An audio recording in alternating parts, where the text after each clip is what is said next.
Racikan Berita 1. Terima kasih bangsa. Bismillahirrahmanirrahim. Assalamualaikum warahmatullahi wabarakatuh. Puji syukur kehadirat Allah Subhanahu wa taala. Salawat dan salam semoga terlimpah curahkan kepada baginda Nabi Muhammad SAW. Pertama saya perkenalkan hari ini alhamdulillah kami mengadakan konferensi pers untuk menyikapi gelar perkara khusus Senin 15 Desember 2025 yang lalu diadakan oleh Kepala Bagian Pengawas Penyidik Polda Metro Jaya. Di sebelah kanan saya ada Pak Roy Suryo. Ini beliau memang aktor utama dalam kasus ini, makanya disebutnya Roy Suryo CS. Saya jadi terkenal di jalan itu ditanya, pengacaranya Pak Roy ya? Jadi yang dikenal Pak Roy ya, saya cuma numpang aja. Kemudian di sebelah kanannya ada Bang Nedi Junianto, tim kuasa hukum juga begitu. Yang orang sering bertanya, itu siapa sih yang pakai kacamata selalu nongol, nggak pernah ngomong? Nah ini beliau, Bang Nedi Junianto begitu. Kemudian beliau ini kuasa hukum. Sebelah paling kanan itu ini jenderal dia, cuma sudah purna tugas, purnawirawan. Beliau nggak sombong jadi diam. Beliau adalah Majen TNI Purnawirawan Pak Sunarko. Selamat datang Pak, terima kasih hadir. Kemudian sebelah kiri saya Bang Samsir Jalil. Beliau juga tim kuasa hukum yang hari ini insya Allah nanti akan membacakan sikap kami terhadap gelar perkara ini seperti apa. Kemudian ada Bang Rizal Fadilah. Ini gelarnya beliau ini TSK. Ya. Dan terhambat untuk menunaikan ibadah karena TSK tadi ya. Nanti bisa diceritakan. Kemudian ada Prof. Thomas Sabtono. Beliau juga kemarin hadir di sesi kedua memaparkan keahliannya. Ada rekan advokat baru zaman. Ini tim kita juga kacamatanya juga hitam. Jadi kalau bodyguard itu kita punya dua, Nedi Junianto dan Baharu Zaman. Bodyguard kita ya, lawyer juga. Kemudian Bung Aspari Pilihan ya, ini tim advokasi yang kemarin juga ikut ke dalam proses gelar perkara khusus. Dan selanjutnya rekan sejawat saya advokat Dunia Triroyani yang kemarin juga ikut ke dalam selaku prinsipal. Kemudian ada juga Bung Rustam Effendi. Kemarin juga hadir dalam, bahkan beliau ini yang meyakinkan ijazah itu sama dengan yang sudah beredar dan dia tegaskan foto itu bukan foto Jokowi, nanti bisa diceritakan lagi. Kemudian di sebelah paling ujung ada Fitra Sadeli, juga tim kuasa hukum yang membersamai kita semuanya. Kemudian tidak kami bersalah semuanya, jelas ada ibu aktivis dari Aliansi Rakyat juga seluruh tamu undangan yang berkenan hadir. Terima kasih dan tentu saja kami sangat berterima kasih kepada abang kami, Bang Ahmad Yani, Dr. Ahmad Yani SHMA yang hari ini memang kita berada di kantor beliau untuk mengadakan konferensi pers. Baik, yang pertama saya akan jelaskan apa yang terjadi dalam proses gelar perkara khusus. Dasar dari gelar perkara khusus itu adalah ketentuan pasal 33 Undang-Undang Perkapolri nomor 6 tahun 2019 begitu. Kemudian yang melatar belakangi adalah dari kami sendiri ada dua surat permohonan gelar perkara khusus. Yang pertama kami ajukan di tanggal 21 Juli 2025. Dan yang kedua ada di tanggal 20 November 2025. Selain dari yang kami ajukan dari tim advokasi anti kriminalisasi akademisi dan aktivis, juga ada pengajuan dari tim advokasi Bang Egy Sujana tanggal 14 November 2025. Jadi ini yang melatar belakangi adanya gelar perkara khusus. Kemudian kemarin pihak yang mengadakan gelar perkara khusus adalah Kepala Bagian Pengawas Penyidik atau Bapak Sidik yang saat ini dijabat oleh Bapak AKBP Mihardi Wirwan. Kemarin beliau yang mengantarkan acara dan gelar perkara khusus dipimpin langsung oleh Direktur Reserse Kriminal Umum Polda Metro Jaya bersama Pak Wadir. Jadi Kombes Pol Imanuddin yang langsung memimpin agenda begitu. Hadir dari jajaran Polda Metro Jaya, penyidik di bagian Kamnah, kemudian juga ada kepala unit dari Kamnah, dan dari institusi polisian ada Divkum Mabes Polri, ada Itwasul Mabes Polri, ada Dipropam Mabes Polri. Kemudian mitra yang diundang ada Komnas Perempuan, sayangnya tidak hadir, Komnas HAM sayangnya tidak hadir, dan kemudian ada dari Ombudsman hadir untuk dimintai pandangannya dalam proses gelar perkara khusus. Kemudian dari Pendumas dari kami hadir yang pertama adalah prinsipal dan kuasa hukum dari tim advokasi anti kriminalisasi, akademisi dan aktivis, termasuk Pak Roy Suryo, Bu Kurnia, Bang Rustam, dan Bang Fadilah hadir, dan kami mau mendampingi ya, masing-masing itu didampingi oleh 2 orang advokat. Kemudian dari Terdumas hadir beberapa pelapor yang dulu melaporkan klien kami. Yang pertama Lecumana yang didampingi oleh 2 orang, Adi Darmawan dan Boy Radikanu. Namun di sesi kedua pendampingnya ternyata tidak ada legal standing sehingga diminta untuk keluar dari ruangan gitu. Dan ada pelapor ini Joko Widodo yang ternyata kalau untuk urusan hukum nggak mau datang dia. Tapi kalau urusan diskusi media, diundang Kompas, datang walaupun sejam, ngomong mencapluk ya tentang AI dan sebagainya begitu. Tapi untuk urusan yang dia sendiri melaporkan ke kami gitu, dia tidak pernah hadir. Dan ini sekali lagi membuktikan memang tidak ada sisi kenegarawanan yang ada pada saudara Joko Widodo begitu. Dan kuasa hukum yang mendampingi setidaknya ada 4 yang mendampingi kuasa hukum dari saudara Joko Widodo. Jadi nggak fair juga begitu ya, kalau dari Joko Widodo 1 orang didampingi 4, sementara dari kami 1 orang hanya maksimum 2 kuasa hukum begitu. Kemudian ada namanya Andi Kurniawan selaku pelapor.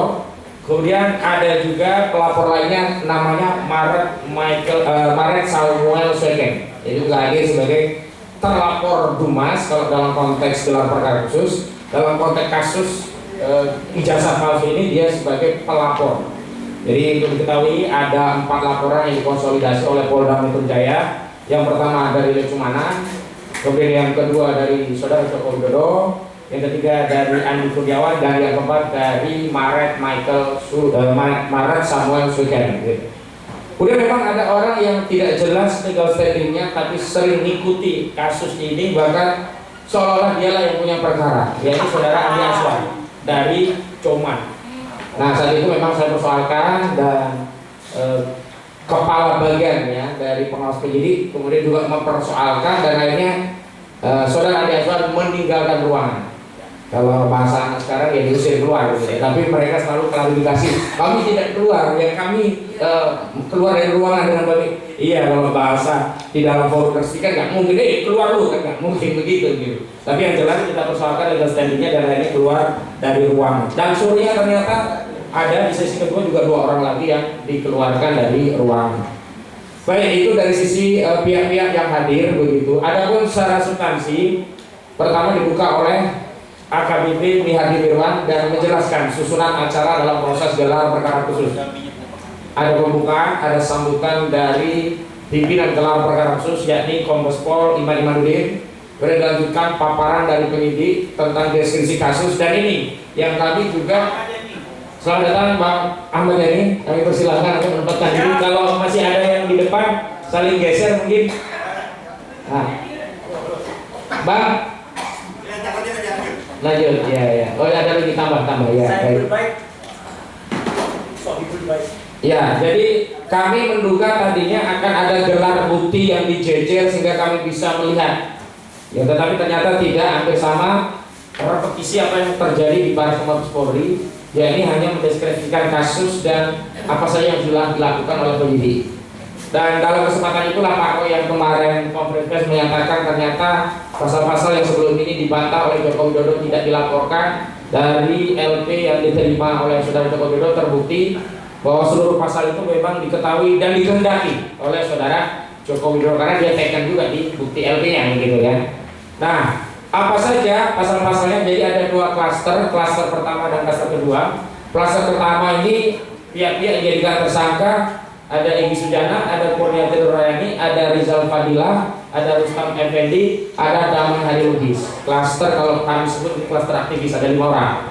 Nah ini pasalnya ada beberapa pasal. Yang pertama 160 KUHP tentang penghasutan, kedua 28 ayat 2 Undang-Undang ITE tentang apa menyebarkan kebencian dan permusuhan. Kemudian yang ketiga ada beberapa pasal yang sebenarnya tidak layak dilaporkan oleh para pelapor yang bukan pemilik ijazah karena delik aduan. Apa itu? Yakni 310 KUHP, 311 KUHP, 27A Undang-Undang ITE yang ini delik aduan tentang pencemaran dan fitnah, ternyata ikut masuk dalam pasal-pasal di klaster pertama yang dilaporkan bukan oleh saudara Joko Widodo. Ya, jadi dikumulasi semuanya dikenakan pasal fitnah. Tapi untuk klaster pertama yang membedakan spesial untuk klaster pertama adalah 160 KUHP tentang penghasutan, 28 ayat 2 Undang-Undang ITE, dan ya itu yang berbeda. Selebihnya sama ya, 310, 311, 27 Undang-Undang ITE. Udah klaster yang kedua ada 3 orang, yakni Pak Roy Suryo, Bung Rismon Syarifar, dan Tifauzia Tiasuma. Ini pasalnya sama juga, ada 310 KUHP, 311 KUHP, ini tentang pencemaran fitnah, dan 27A Undang-Undang ITE. 27A Undang-Undang ITE itu menyerang kehormatan melalui sarana ITE. Ya hampir sama, ancamannya semuanya 4 tahun, sama dengan 311. Ya kalau 310 kan cuma 9 bulan gitu. Kemudian yang kedua, pasal yang ini yang kita sebut kelulupan dan ternyata ada di LP saudara Joko Widodo, yakni apa? Pasal 35 Undang-Undang ITE tentang manipulasi data elektronik yang ancaman pidananya 12 tahun penjara, dan pasal 32 Undang-Undang ITE yang disebut oleh Polda sebagai pasal editing terhadap dokumen elektronik tanpa izin pemiliknya. Nah itu yang dijelaskan oleh penyidik. Kemudian penyidik memaparkan dalam bentuk slide, ya cuma 1 atau 2 slide ya. Kadang-kadang di zoom, kadang-kadang di slide-nya itu diperbesar gitu. Setidaknya yang dijelaskan adalah tadi selain pelapor ada jumlah bukti.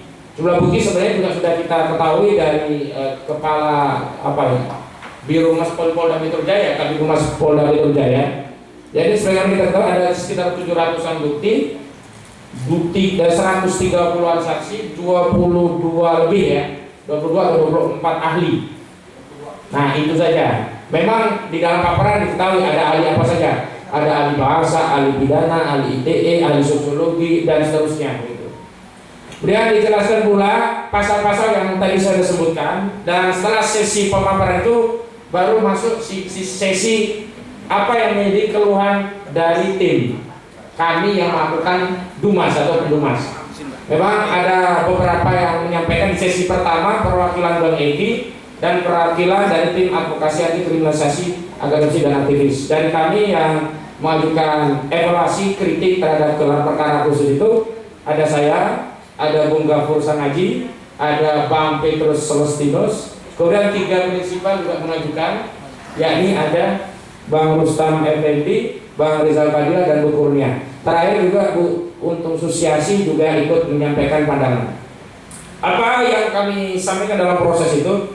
Jadi begini ya, gelar perkara khusus itu adalah mekanisme untuk mengevaluasi kinerja penyidik dalam proses penyelidikan dan penyidikan.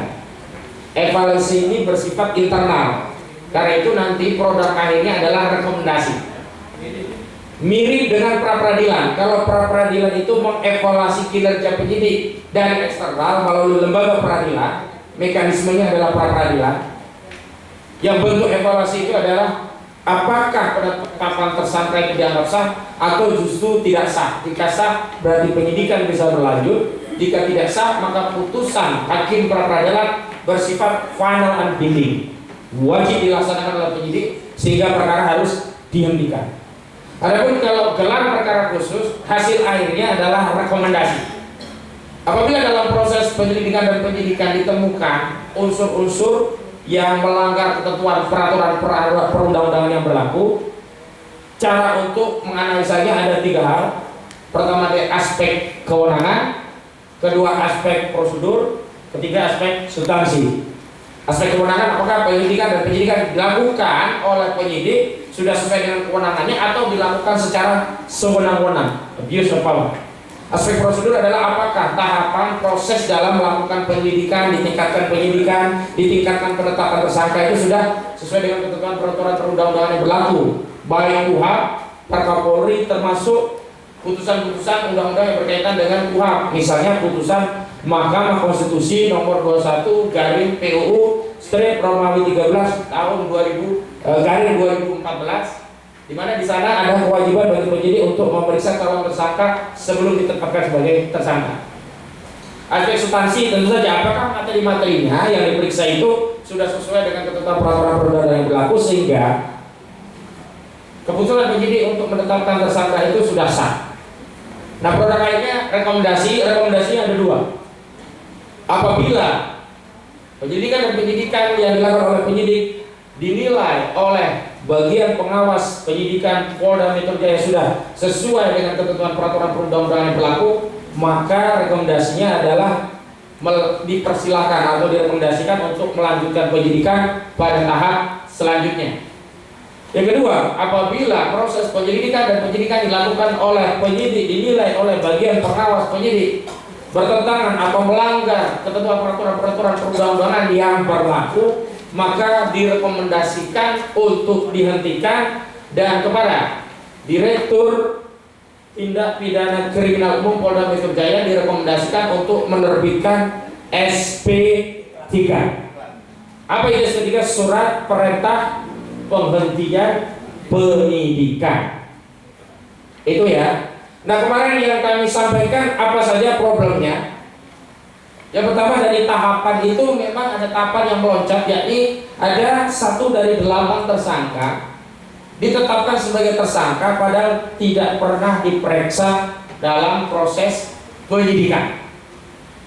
Padahal Mahkamah Konstitusi telah menegaskan bahwa frasa yang dimaksud di dalam KUHP tentang bukti permulaan yang cukup untuk menetapkan seseorang menjadi tersangka dalam proses penyidikan adalah terpenuhnya 2 alat bukti, dan salah satu konfirmasi terpenuhnya 2 alat bukti adalah dengan melakukan tindakan pemeriksaan terhadap calon tersangka. Limitatif. Ini perintah putusan Mahkamah Konstitusi. Putusan nomor 21 garing PU Strip Romawi 13 garing 2014. Kalau nggak salah diputus di 18 April 2015. Jadi masuk 2014, divonis 2015. Dan ini berimplikasi tidak hanya kepada seorang tersangka tapi keseluruhan. Karena paket penyidikan disatukan dalam satu berkas. Pemberitahuan pengumuman tersangka diberikan kepada kami, klien kami ini juga dalam satu kesatuan. Tidak Pak Roy dikirimi sendiri, Bu Kurnia sendiri, nama sendiri, enggak. Tetapi 8 nama ini semuanya dalam satu paket proses penyidikan yang dilakukan oleh penyidik. Memang paket ini kemudian oleh penyidik dibuat 2 klaster. Silakan rekan sejawat. Ini Bang Abdul Ghafur Samadi, ya. Saya lanjutkan. Yang kedua, klaster apa yang kami sebut sebagai akademisi. Yang klaster pertama kami sebut aktivis, klaster kedua disebut akademisi. Selanjutnya kami juga sudah sampaikan kritik soal bagaimana ada 3 orang yang ditetapkan tersangka padahal substansi pemeriksaannya belum masuk kepada perkara atau pokok-pokok peristiwa apa yang dipersoalkan oleh penyidik sehingga ketiga orang ini naik menjadi tersangka. Siapa saja? Pertama, Kurnia Royani. Kedua, Rizal Fadila. Ketiga, Roy Suryo. Apa problemnya?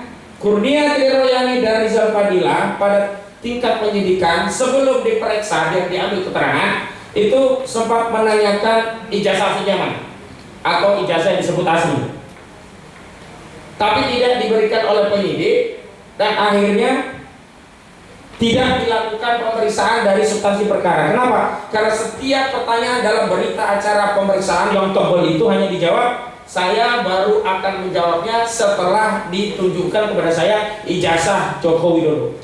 Artinya belum masuk materi pokok perkara pada pemeriksaan BAP Kurnia Royani dan Rizal Fadila. Sementara terhadap Roy Suryo, karena panggilan limitatif pada satu peristiwa tertentu dan di tempat tertentu, ketika persoalan yang dipertanyakan itu keluar dari surat panggilan, peristiwa-peristiwa yang tidak relevan, tidak berkenaan, bahkan tidak sesuai dengan kapasitas seorang Roy Suryo karena tidak hadir dalam setiap video yang ditunjukkan. Karena saksi dalam KUHP itu diatur adalah orang yang melihat, mendengar, dan mengalami suatu peristiwa dan bisa menerangkan alasan kenapa ada dalam peristiwa itu. Dan karena semua yang peristiwa disodorkan para saudara saat itu tidak ada dalam peristiwa, jadi juga semuanya ditolak. Artinya juga belum sampai pada substansi materi pemeriksaan. Jadi kalau Egy Sujana itu secara formil dan materi belum diperiksa sama sekali. Kurnia Triroyani, Rizal Fadilah, dan Roy Suryo itu secara material belum masuk pada pokok pemeriksaan. Kemudian kami juga kemarin sampaikan kritik terkait adanya sejumlah tersangka yang profesinya sebagai advokat. Ada 3. Inisialnya DHL, ES, termasuk ya KTR. Ya. 3-tiganya advokat dan saat itu sedang menjalankan fungsi profesi sebagai advokat. Dan sesuai dengan ketentuan Undang-Undang Nomor 18 Tahun 2003 tentang advokat khususnya pasal 5 ditegaskan 3 hal. Pertama, advokat itu adalah penegak hukum sama dengan polisi, jaksa, juga hakim. Yang kedua, ada imunitas advokat dalam menjalankan profesi, di mana ditegaskan bahwa seorang advokat dalam menjalankan pekerjaannya untuk membela kliennya dengan itikat baik tidak boleh ya diperkarakan baik secara pidana maupun perdata. Dan yang ketiga, itikat baik dalam menjalankan perkara itu yang menjadi dasar bahwa advokat tadi memiliki imunitas. Dan itu yang kemudian belum pernah dilakukan klarifikasi kepada organisasi advokat tanpa bernaung ketiga orang ini. Karena di setiap organisasi advokat itu ada namanya Dewan Kehormatan Advokat. Yang dimana Dewan Kehormatan tadi ketika penyidik hendak memanggil seorang advokat, maka dia harus bertanya kepada organisasi advokat dan nanti meminta kepada organisasi tadi untuk menjelaskan apakah peristiwa yang hendak ditanyakan kepada advokat ini adalah bagian dari tugas dan tanggung jawab profesi advokat atau di luar kompetensi atau tugas dan tanggung jawab profesi. Maka Dewan Kehormatan Advokat dari organisasi advokat akan menjawab surat dari polisi dengan 2 jawaban.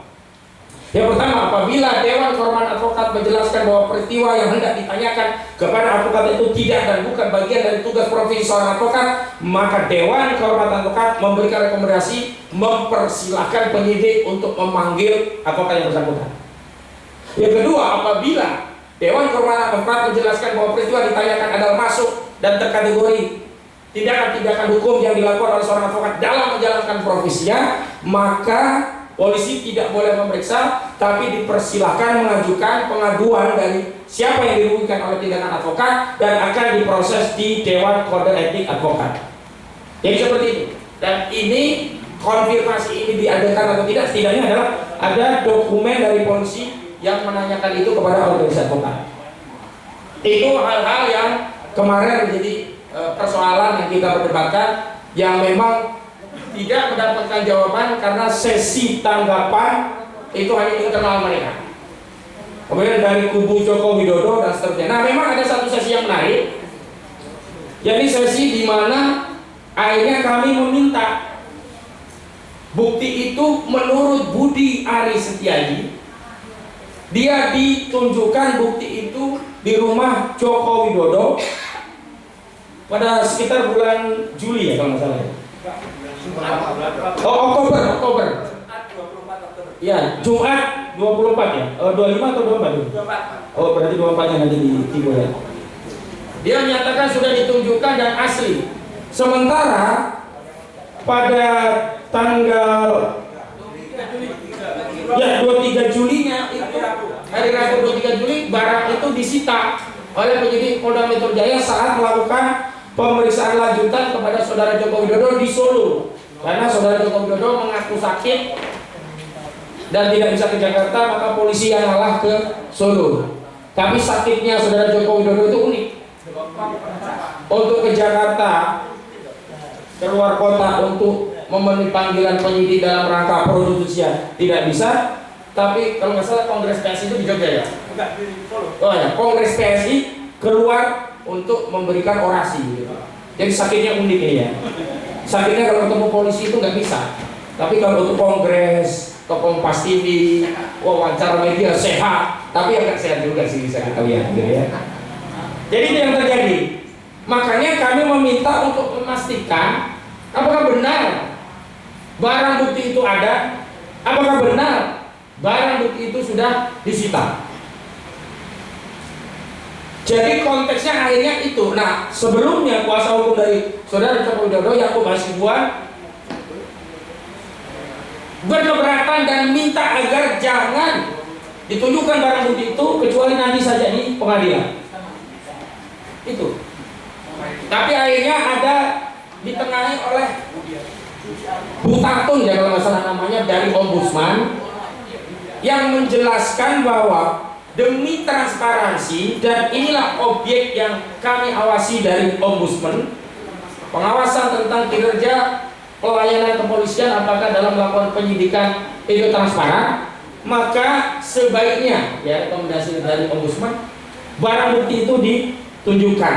Penunjukan barang bukti itu tidak dalam konteks untuk mendeskripsikan atau menyimpulkan hasil atau palsu, tidak, tapi hanya untuk membuktikan barang bukti itu sudah disita oleh penyidik. Akhirnya dalam situasi yang dramatis ya Bu Kurnia, kita semua dramatis, kita bertanya-tanya kira-kira barangnya apa sih kok diumpetin terus gitu. Ya, akhirnya ada proses pengabadian, buka segel, dan pengabadiannya juga bukan oleh kita. Ini hampir sama media yang ada di Solo, boleh lihat tapi nggak boleh foto raba dan seterusnya. Dibuka oleh penyidik, kita hanya diperlihatkan. Dan dalam konteks diperlihatkan itu, kita hanya membenarkan bahwa barang bukti itu ada dan disita, itu saja. Jadi tidak dalam konteks apakah itu asli atau palsu. Karena selama ini di beberapa media kubu Joko Widodo memframing, oh udah selesai mereka, udah skakmat, buktinya asli, mereka nggak bisa ngomong. Putusan asli atau tidak itu nanti di pengadilan. Bahwa kubu Jokowi tetap yakin itu asli, biarkan saja. Dan kubu Pak Resyo justru makin meyakini itu palsu juga. Kenapa? Karena saya sendiri begitu melihat, ya tadinya saya overestimate. Saya pikir ada barang yang baru begitu ya. Misalkan fotonya itu foto Maradona gitu ya, fotonya siapa, ternyata ijazah itu ya sama dengan yang diupload di Sandi. Ada foto seorang laki-laki berkumis tipis manis gitu ya, dengan bibir tertentu ya, dengan mata tertentu yang sama yang selama ini sudah kita lihat, yang menurut Bang Mustafa Effendi itu bukan foto Jokowi. Nah nanti dijelaskan, iya kan? Berarti saya makin yakin itu palsu. Bang Mustafa kemarin. Bang Mustafa. Ya, nanti dijelaskan Bang Mustafa ya. Jadi sekali lagi, tidak ada yang punya kesimpulan, punya basis hukum untuk menyimpulkan itu asli. Kenapa? Pertama, forum gelar perkara khusus bukanlah forum pembuktian. Kedua, forum gelar perkara khusus tidak berwenang untuk menentukan asli atau tidak. Ketiga, klaim-klaim asli itu hanya dari kubu saudara Joko Widodo. Itu ya. Nah, setelah itu fase sesi pertama selesai, sesi kedua sebenarnya juga sama, merepetisi, cuman penyampaiannya beda. Kalau sebelumnya dari 3 ada Pak Rizal Fadila, Bu Kurnia, ada Pak Roy, ada Pak Rismon, ada Tifauzia Tiasuma. Kemudian ada 2 ahli yang satunya Prof. Tono yang ikut hadir untuk kedua memaparkan. 3 ahli bahkan. Kemudian ada yang kedua Dr. Ridho Rahmadi ya, dan Pak Didi. Nanti Pak Roy bisa menceritakan. Nah, apa? Intinya kami ingin sampaikan kepada seluruh rakyat Indonesia bahwa gelar perkara khusus itu bukan forum untuk menyatakan ijazah Jokowi itu asli. Gelar perkara khusus itu hanya bagian tahapan sebelum penyidikan. Kubu Joko Widodo meyakini ijazah itu asli. Sebelum gelar itu memang begitu. Sementara kubu Roy Suryo tetap dalam kesimpulan hasil penelitian sebelumnya bahwa ijazah yang disita tersebut adalah 99,9% palsu. Jadi kalau mau fair bagaimana? Ya sudah ditengahi. Objek itu dikeluarkan, diperiksa bareng-bareng, diuji bareng-bareng dengan mekanisme yang disepakati bareng-bareng, dengan metode yang disepakati bareng-bareng. Kesimpulan apapun para pihak harus tunduk. Itu baru fair. Gak boleh polisi meriksa sendiri di ruang tertutup, ruang gelap. Sementara Pak Roy ini dituduh melakukan tindakan pencemaran karena objeknya bukan yang dipegang Jokowi, bukan yang dimiliki oleh penyidik, tinggal satu langkah saja kan. Ya sudah, beri akses kepada klien kami, Pak Roy Suryo, Pak Risma dan yang lainnya untuk menguji. Ini yang akan menutup perbedaan pandangan, klaim yang berbeda. Tapi sepanjang itu belum dilakukan, maka jangan salahkan atau Pak Roy Suryo tetap saja dalam kesimpulan 99,9%. Apa yang melatar belakangi? Ya karena objek yang kami lihat bareng-bareng, saya juga melihat itu ya ijazah yang fotonya yang selama ini beredar, yang ada di Dian Sandi, yang ada di KPU, yang ada di KPUD, yang sudah susah payah akhirnya dikeluarkan oleh otoritas penyelenggara pemilu itu. Nah karena itu yang terakhir, kami nanti ingin membacakan sikap resmi kami terhadap proses gelar perkara khusus. Namun sebelum pembacaan itu, kami punya kesimpulan. Proses penyidikan ini cacat prosedur. Gak mungkin ada orang ditetapkan tersangka belum diperiksa sebagai calon tersangka. Terlepas alasannya saat itu sakit, itu hal yang lain. Yang jelas belum diperiksa. Jadi nggak boleh orang yang penting udah dipanggil. Enggak. Putusan Mahkamah Konstitusi itu menyatakan harus diperiksa, bukan cuma dipanggil. Karena itu rekomendasi yang kita tuntut dari proses gelar perkara khusus adalah rekomendasi penghentian penyidikan, rekomendasi kepada kepolisian agar bisa menerbitkan SP3.